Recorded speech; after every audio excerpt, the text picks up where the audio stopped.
ശിഷ്യന്മാരെ തമ്പുരാൻ വിളിക്കുന്ന വേദഭാഗമാണ് മത്തായിയുടെ സുവിശേഷം 4-ാം അധ്യായം 18 മുതലുള്ള വാക്യങ്ങളിൽ കാണുക.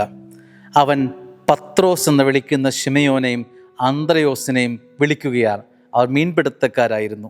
അവൻ അവരോട് പറഞ്ഞു, എന്നെ അനുഗമിക്കുക. അത്രമാത്രം, വളരെ ലളിതമായിരുന്നു അവൻ്റെ ഇൻവിറ്റേഷൻ. കർത്താവ് പറയുക, പത്രോസേ വാ, എന്നെ അനുഗമിക്കുക. അന്ത്രയോസേ എൻ്റെ കൂടെ വാ, നീ എന്നെ അനുഗമിക്കുക. അതിന് ഉത്തരം ഒരല്പം ആലോചിച്ചിട്ട് പിന്നെ വരാം, നാളെ 2 ദിവസം കഴിയട്ടെ എന്നുള്ളതല്ല. കർത്താവ് വിളിച്ചു. അതിനുള്ള പ്രത്യുത്തരവും വളരെ അടിയന്തരമായിരുന്നു. പ്രത്യുത്തരം എങ്ങനെയായിരുന്നു എന്നുള്ളതാണ് അവനെ വ്യത്യസ്തനാക്കുന്നത്.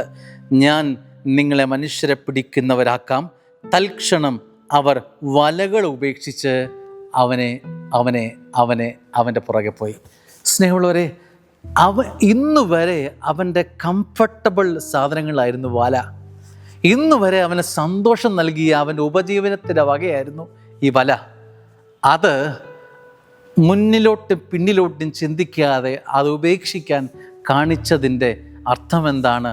വിലപ്പെട്ടതൊന്ന്, തൻ്റെ ജീവിതത്തിന് ഉപജീവനം, തൻ്റെ ജീവിതത്തിൻ്റെ തലവര മാറ്റുന്ന അതിനേക്കാൾ ശ്രേഷ്ഠമായതൊന്ന് ഈ പത്രോസ് അന്ത്രയോസ് കണ്ടു എന്നതുകൊണ്ടാണ്. സ്നേഹമുള്ളവരെ, ചില സുഖങ്ങളൊക്കെ ജീവിതത്തിലേക്ക് വന്നാൽ അതിലൊക്കെ അങ്ങ് ആഴപ്പെട്ടു പോകാനുള്ള ഒരു സ്വാഭാവിക മനുഷ്യ സാധ്യതയ്ക്കപ്പുറത്ത് ദൈവ സാധ്യത കണ്ടപ്പോൾ പത്രോസ് വ്യത്യസ്തനാവുകയാണ്. ചില സന്തോഷങ്ങളൊക്കെ നൈമിഷികമാണെന്ന് തിരിച്ചറിയണമേ. ചില സന്തോഷങ്ങളൊക്കെ കിട്ടുപോകുന്നതാ. അതുകൊണ്ട് പത്രോസ് അവൻ്റെ പുറകെ പോയി.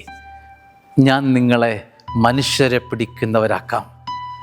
അവൻ തൽക്ഷണം, അതാണ് ഇമ്മീഡിയറ്റ്ലി, വേറൊന്നും ചിന്തിക്കാതെ കർത്താവിന് വില കൊടുക്കുന്ന മനുഷ്യരായി പത്രോസ് മാറുകയാണ്. നിൻ്റെ പ്രതികരണം എന്തായിരിക്കും?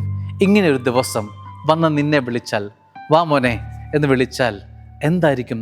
നീ പകച്ചു നിൽക്കും എന്നത് ഉറപ്പാണ്. എന്നാൽ നിന്നെ വ്യത്യസ്തനാക്കേണ്ടത് ഇത്തരത്തിലുള്ള പ്രതികരണം കൊണ്ടല്ലേ? ആമേൻ.